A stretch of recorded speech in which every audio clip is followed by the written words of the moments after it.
தமிழகத்தில் வருகின்ற 2026ஆம் ஆண்டு தேசிய ஜனநாயக கூட்டணி ஆட்சிக்கு வரும்போது சிறைக்கு செல்லவிருக்கும் எனவும் திமுகவின் ஊழல் அமைச்சர்களில் கமிஷன் காந்தியே முதல் நபராக இருப்பார் என்று பாஜக மாநில தலைவர் அண்ணாமலை தெரிவித்துள்ளது பரபரப்பை ஏற்படுத்தியுள்ளது.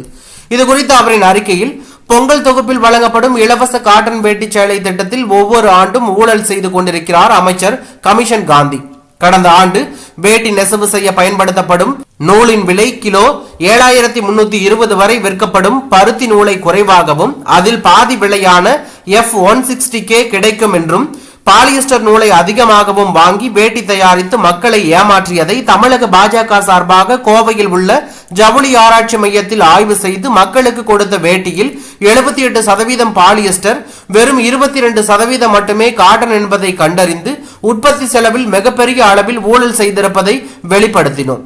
2024ஆம் ஆண்டு ஜூலை மாதம் 11ஆம் தேதி தமிழ்நாடு ஊழல் தடுப்பு மற்றும் கண்காணிப்புத்துறை அதிகாரிகள் தமிழக பாஜக தலைமை அலுவலகத்தில் என்னை சந்தித்து இந்த ஊழல் குற்றச்சாட்டு தொடர்பான விளக்கங்களை கேட்டறிந்தார்கள். மேலும் அதிகாரிகள் கேட்டதற்கு இணங்க ஆய்வுக்கு உட்படுத்தப்பட்ட வேட்டி ஊழல் தடுப்பு மற்றும் கண்காணிப்புத்துறை இயக்குநரகத்தில் ஜூலை 13ஆம் தேதி ஒப்படைக்கப்பட்டது. இன்று வரை தமிழ்நாடு ஊழல் தடுப்பு மற்றும் கண்காணிப்பு இயக்குநரகம் எந்த ஊழல் புகார் தொடர்பாக நடவடிக்கை எடுக்காதது ஏன்?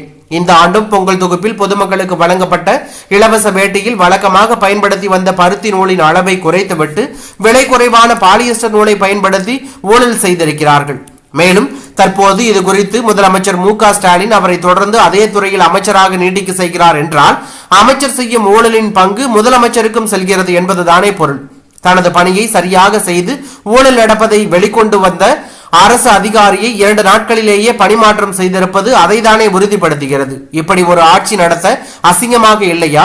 ஒவ்வொரு ஆண்டும் ஏழை எளிய மக்களுக்கு வழங்கப்படும் இலவச வேட்டி சேலைகளில் கொள்ளையடிக்கும் அமைச்சர் காந்தி இனியும் கைத்தறித்துறை அமைச்சராக நீடிக்க கூடாது. உடனடியாக அவரை பதவி நீக்கம் செய்ய வேண்டும் என்று முதலமைச்சர் ஸ்டாலின் அவர்களை வலியுறுத்துகிறேன். வருகின்ற 2026ஆம் ஆண்டு தமிழகத்தில் தேசிய ஜனநாயக கூட்டணி ஆட்சிக்கு வரும்போது சிறைக்கு செல்லவிருக்கும் திமுகவின் ஊழல் அமைச்சர்களில் காந்தியே முதல் நபராக இருப்பார் என்று அண்ணாமலை பேசியுள்ளது பரபரப்பையும் அதிர்ச்சியும் ஏற்படுத்தியுள்ளது.